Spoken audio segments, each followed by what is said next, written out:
मलमूत्र के अतिरिक्त रूप नाम की कोई वस्तु नहीं है। मलमूत्र के अतिरिक्त रूप नाम की संसार में कोई वस्तु नहीं है। चाहे जितना चमकदार आदमी हो, स्त्री हो, अब पुरुष हो, सुंदर हो, 10-20 बार दस्त लग जाए, पतला पानी निकल जाए शरीर से, ऐसे हो जाता। कहाँ चला गया तेरा चेहरा, कहाँ चला गया रूप। हमारे पूज्य गुरुदेव भक्तमाली जी सुनाते थे कि एक गांव में एक ब्राह्मणी रहती थी, बड़ी भक्ता थी, विधवा थी, भगवान की इच्छा से बड़ी रूपवती थी, पर असमय में विधवा हो गई। उस गांव का एक ठाकुर जमींदार था, वो बड़े दुष्ट प्रकृति का था। उसका मन उसकी ओर आकृष्ट हो गया। एक दिन वो ठाकुर जमींदार सज धज करके रात्रि के समय उस देवी के द्वार पर पहुंच गया और अनेक प्रकार से उसको प्रलोभित किया। अब उसने सोचा कि इसी गांव में रहना, मैं छोड़ के घर कहां जाऊं। अब मैं अपने शील की रक्षा कैसे करूं, अपने स्वधर्म की रक्षा कैसे करूं। तो भगवान की मन ही मन शरण ग्रहण की। भगवान ने उपाय सुझा दिया। उसने कहा, देखो आप हमसे आग्रह कर रहे हैं कि तुम मेरे घर में चलो, इससे तुम्हारी बहुत बदनामी होगी। एक तो मैं ब्राह्मणी, दूसरे विधवा, तो तुम्हारे घर में कलह होगा। बोले नहीं नहीं, किसी की हिम्मत नहीं मेरे सामने बोलने की।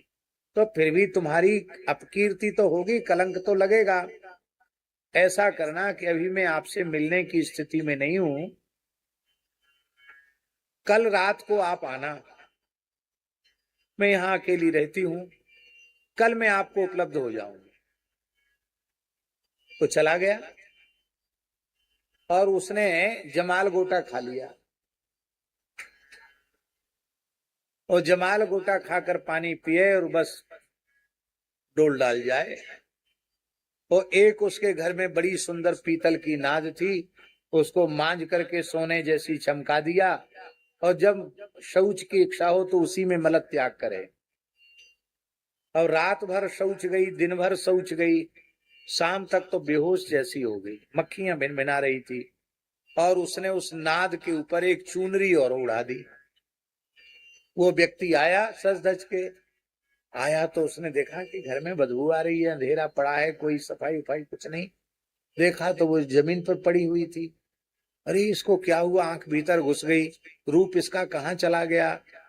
तो उसने कहा, देवी कल तक तो तुम अप्सरा जैसी लग रही थी, अब क्या हुआ, तुम्हारा वह रूप कहाँ गया।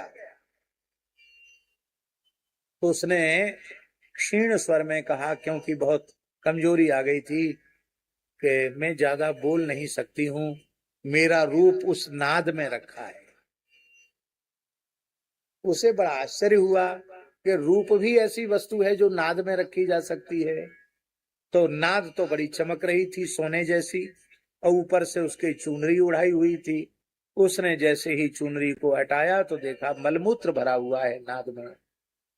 अरे इसमें तो मलमूत्र है। कहा, जिस मलमूत्र के ऊपर आकृष्ट होकर तुम नरकों की ओर जा रहे थे, जिस रूप की ओर आकृष्ट होकर तुम नरकों में जा रहे थे, वो रूप इसके अलावा और कुछ नहीं। तो महाराज जी कहते थे, इस बात को सुनते ही उस जमींदार का जीवन बदल गया। वह रोने लग गया और उसने भूमिष्ठ होकर साष्टांग प्रणाम किया। बोले, आप में मुझे गुरु तत्व का दर्शन हो गया और अब मैं अपने जीवन को समाहित करके जीवन भर भजन करूंगा। मलमूत्र के अलावा कुछ नहीं। पर ये बुद्धि जब विषयोन्मुखी होती है तो कब किस पढ़े लिखे बुद्धिमान विवेकी मनुष्य को मलमूत्र के गड्ढे में ले जाकर पटक देगी, नरक में ले जाकर गिरा देगी, इसका कोई ठिकाना नहीं। इसलिए सबसे पहले अपनी बुद्धि को भगवान